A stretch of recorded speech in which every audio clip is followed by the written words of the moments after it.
Hello दोस्तों, स्वागत है आपका एक बार और मेरी स्टोरी कॉन्ट्रैक्ट मैरिज के न्यू पार्ट में। दोस्तों, मैं आप लोगों के लिए इतनी इंटरेस्टिंग पार्ट लेकर आती हूँ, फिर भी आप लोग ना तो मेरी वीडियोस को लाइक करते हैं और ना ही मेरे चैनल को सब्सक्राइब करते हैं।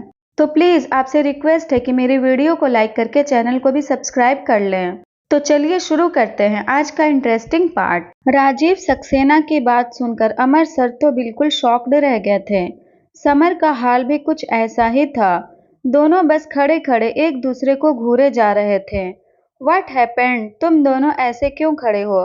कम on Samar, give a hug to your brother.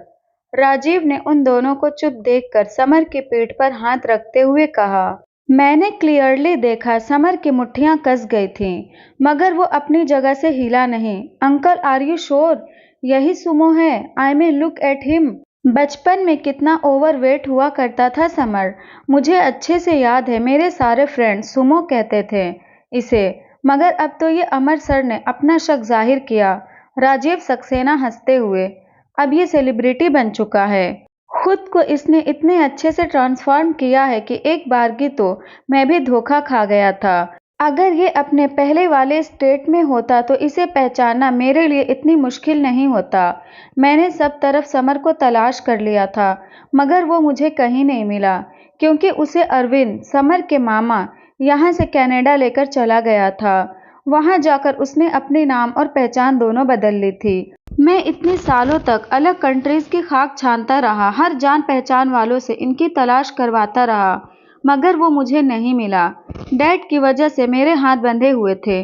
नहीं, वो मुझे इतने पैसे देते थे कि बड़े लेवल पर जाकर अपने बेटे को खोज सकूं। हालांकि भाई साहब ने मुझे हमेशा सपोर्ट किया।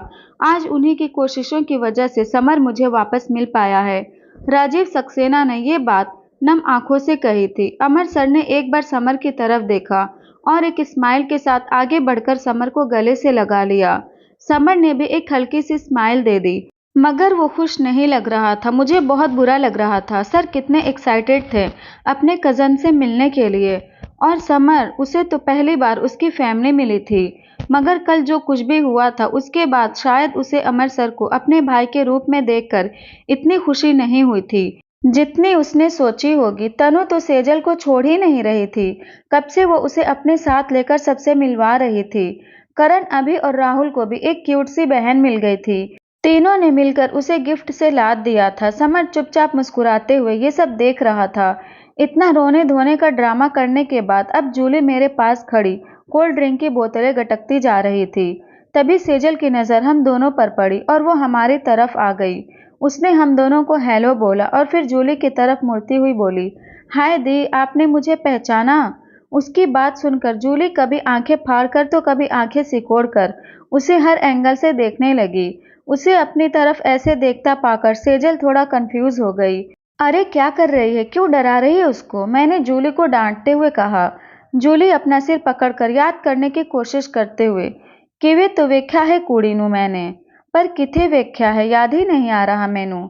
सेजल हंसते हुए बोली, दी आप मुझे भूल गए? जब मैं छोटी थी तब हमेशा गर्मी की छुट्टियों में आपसे मिलने आपके घर आया करती थी। आपके मम्मा पापा मेरे भी मम्मा पापा जैसे ही हैं। उन्होंने मुझे अडॉप्ट किया था। मैं शिमला में बोर्डिंग स्कूल में थी इतने सालों से। मेरे लिए तो आप मेरी बड़ी बहन ही हुई। जूली को हैरान देखकर मैंने कहा, शायद समर के दादाजी राजीव अंकल पर नजर रखते होंगे। उनको भी खबर मिल गई होगी कि उनके बच्चे जिंदा हैं। उनसे समर और सेजल को बचाने के लिए उन्होंने खुद से भी इन दोनों को दूर रखा होगा। मैंने जूली का कंफ्यूजन दूर करते हुए कहा, बट सीरियसली आज पहली बार मुझे राजीव सक्सेना के लिए बुरा फील हो रहा था। जूली ने तुरंत आगे बढ़ते हुए सेजल को गले से लगा लिया और उसकी पीठ थपथपाकर हंसते हुए बोली, I can bear a sweet sister rather than two hot and handsome unwanted brothers. Sejal confused होते हुए, व्हाट? पर आप इतना परेशान क्यों हो रहे थे जब पापा मुझे सबके सामने इंट्रोड्यूस करवा रहे थे? मुझे हंसी आ गई। अब तक समर भी वहां आ गया था। तुम्हें पता है, जूली को कल से यही लग रहा था कि एक्चुअली वही सेजल है और अब समर उसका भाई बन जाएगा। ये सोचकर ये कल पूरी रात रोती रही। मैंने हंसते हुए समर और सेजल को बताया। समर सरप्राइज होते हुए, रियली यार, जिंदगी में पहली बार कोई लड़की मिली है जो मेरी बहन बनना चाहती है। जूली अपने हाथ आगे करते हुए गुस्से में बोली, बस बस बहुत हो गया, अब और मजाक नहीं मेरे साथ। और तू क्या दांत दिखा रही है? अनाया की बच्ची, मेरे छोटे से दिमाग में ये सब पोल पट्टी भरने वाले भी तू ही थी, और अब खुद ही मेरा मजाक उड़ा रही है। तू सच्ची दोस्त नहीं है, दुश्मन है मेरी। मैंने समर को देखा और समर ने मुझे। हम दोनों ही मुंह दबाए हंसने लगे। तनु ने अब तक न तो सेजल से और न ही समर से मेरा इंट्रोडक्शन अमर सर की वाइफ के तौर पर कराया था, क्योंकि यहाँ आज बहुत से गेस्ट आए हुए थे, सो पब्लिकली उनको ये बात बताना सही भी नहीं था। That needs a lot of explanation you know. वैसे मैं अब भी कंफ्यूज थी, आखिर इतने सारे लोगों को यहाँ क्यों बुलाया गया था, और मेरी कंफ्यूजन बहुत जल्द दूर हो गई। लेडीज एंड जेंटलमैन, मैं शुक्रगुजार हूँ मिस्टर नवीन बंसल और उनकी वाइफ का, जिन्होंने इतने सालों तक मेरी बेटी सेजल का अपने बच्चे की तरह ख्याल रखा। मगर अब ये अनाउंसमेंट करते हुए मुझे बेहद खुशी हो रही है कि आज यहाँ मेरी इस पार्टी में ही मिस्टर बंसल की प्यारी सी बेटी जूली और मिस्टर मलिक के बेटे हरीश की एंगेजमेंट भी होने जा रही है। Julie is like my own daughter, so I am very happy कि मुझे ये अपॉर्चुनिटी मिली है इस सेलिब्रेशन को स्पेशल बनाने की। राजीव सक्सेना ने जैसे ही ये बात स्टेज पर आकर कही, चारों तरफ से तालियों और सीटियों का शोर गूंजने लगा। मैंने जूली को पकड़कर झकझोरा, जो अब तक शॉक्ड खड़ी थी। Congratulations Julie, I am very happy for you, मैंने उसे गले से लगाते हुए कहा। उसने भी मुझे कसकर गले से लगा लिया, मगर कुछ बोल नहीं पाई। तब तक मिस्टर और मिसेस बंसल वहां आ गए थे। उन दोनों ने भी बारी बारी जूली को प्यार से गले से लगाया। मिसेस बंसल डांटते हुए, हमें कुछ बताया भी नहीं और खुद सीधा अपने होने वाले ससुराल पहुंच गई। पता भी है हरि प्रकाश जी कितने ज्यादा स्ट्रिक्ट हैं। ये तो शुक्र है नवीन भाई साहब का, जिन्होंने आगे बढ़कर हमसे बात कर ली और अब आज एंगेजमेंट भी करना चाहते हैं। जूली मुंह बनाते हुए, हाँ पता लग गया मेनू भी कितने बड़े वाले फैन हैं वो परंपरा, प्रतिष्ठी और अनुशासन के। मिसेस बंसल डांटते हुए, चुप, कुछ भी बोलती रहती है। शादी होने वाली है अब तेरी, अब तो ये सब बच्चों जैसी हरकतें बंद कर। मुझे हंसी आ रही थी, मगर आगे कोई कुछ बोल पाता उससे पहले ही समर, अभी, राहुल और करण ने वहां आकर जूली को उठा लिया और लाकर स्टेज पर खड़ा कर दिया। जूली कुछ समझ पाती उससे पहले पूरे हॉल की लाइट्स बंद हो गई और बस एक स्पॉटलाइट जूली पर पड़ने लगी। अंधेरे में स्टेज पर एक परछाई आकर रुकी। दूसरी स्पॉटलाइट वहां पड़ी। सामने हैरी खड़ा था। एक बार फिर सब तरफ से जोर जोर से हैरी को चीयर करने की आवाजें आने लगी। जूली, तुम तभी मेरे दिल में उतर गई थी जब मैंने तुम्हें पहली बार देखा था। तब से अब तक अगर मेरे दिल ने किसी को अपने करीब देखा तो वो तुम ही थी। तब से लेकर आज तक सुबह की पहली किरण से भी ज्यादा खूबसूरत मेरे लिए तुम हो, चीनी से भी ज्यादा मीठी मुझे तुम्हारी आधी अधूरी पंजाबी लगती है। हाँ, कभी कभी मुझे तुम्हारी बातें समझ में नहीं आती हैं, but I can feel everything. Words have not enough strength to express my love towards you, but you can feel it true. My इस कहते हुए हैरी धीरे धीरे चलते हुए जूली के करीब आ गया और अपने घुटनों के बल स्टेज पर उसके ठीक सामने बैठते हुए उसने पूछा, I love you Julie, love you from the depth of my heart, will you marry me. तभी पीछे से जोर से चिल्लाने की आवाज आई। सुनकर सबका ध्यान उधर चला गया। साक्षी गुस्से में चिल्लाते हुए, यू चीटर, लॉयर, धोखेबाज, कभी मुझसे भी यही सब कहते थे ना तुम, और आज यहाँ सबके सामने इस बहन जी से भी यही सब बोल रहे हो। Disgusting, all mens are the same. कहते हुए साक्षी गुस्से में वहां से पैर पटकते हुए चली गई। पूरे हॉल में सन्नाटा छा गया। जूली ने अपनी आंखें सिकोड़कर कमर पर हाथ रखते हुए हैरी की तरफ देखा। वो अब तक शौक में खड़ा था। आई स्वेयर, मैंने उससे कभी प्यार नहीं किया। You know all that, Harry ने हड़बड़ाते हुए कहा।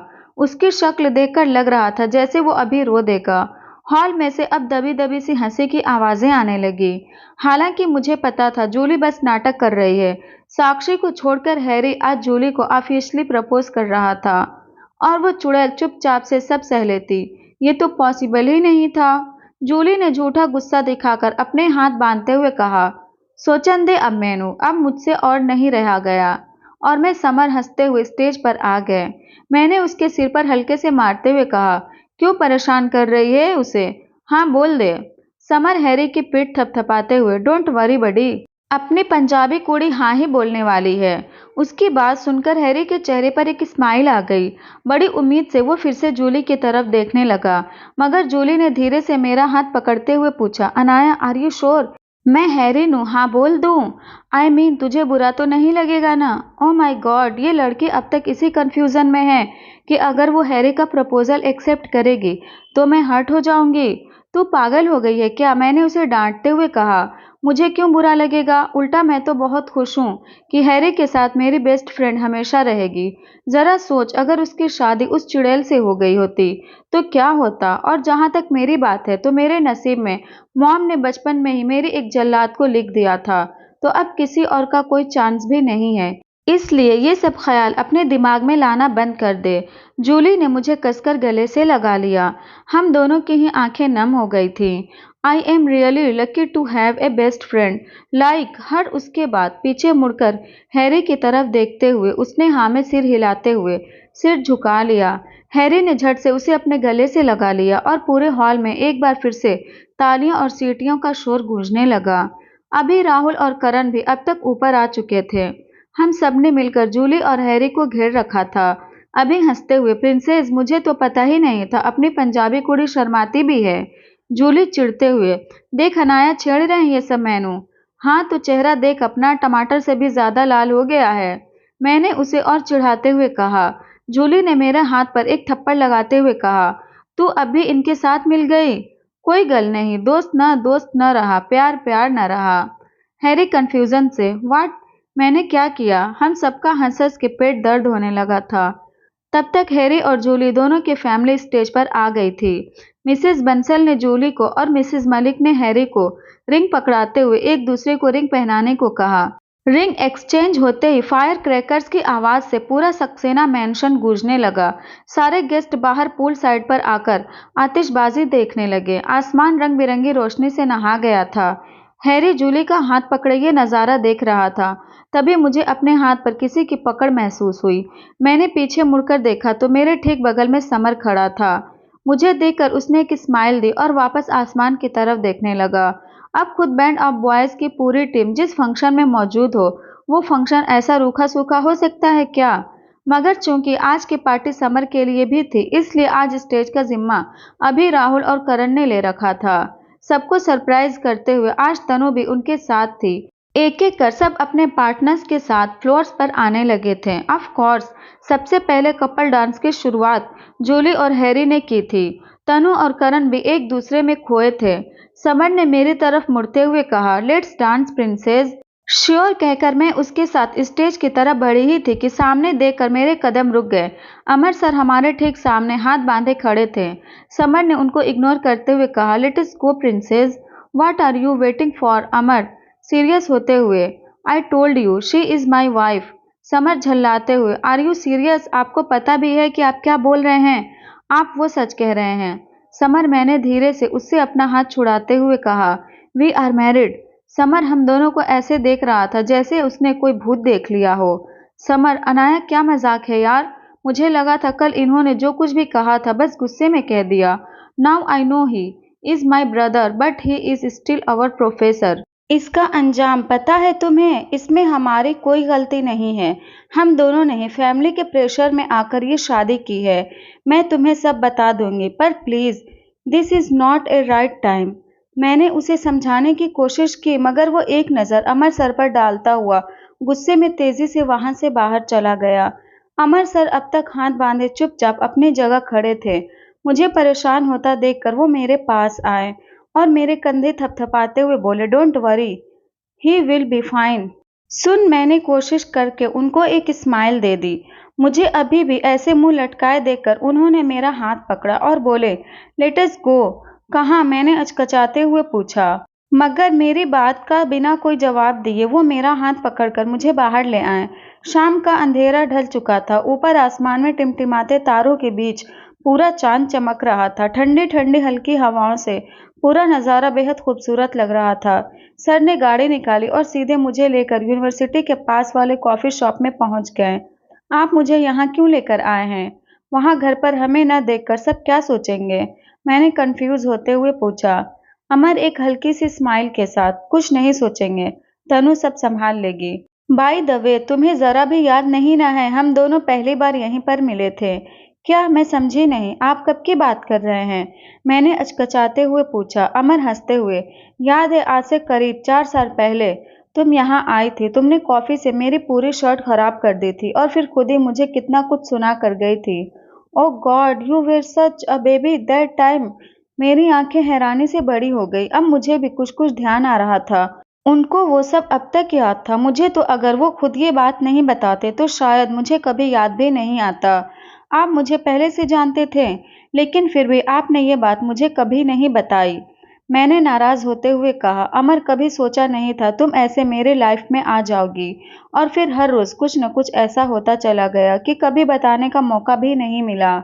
उनकी बात भी सही थी। पहले तो बस एज ए टीचर ही मेरी ज़िंदगी में बवाल मचाए रहते थे, मगर अब जब से उन्होंने मेरी ज़िंदगी में एज ए हस्बैंड एंट्री मारी थी, तब से बवाल बहुत छोटा शब्द हो गया था। अब तो हर रोज़ हमारी लाइफ में कोई न कोई प्राकृतिक आपदा आती रहती है।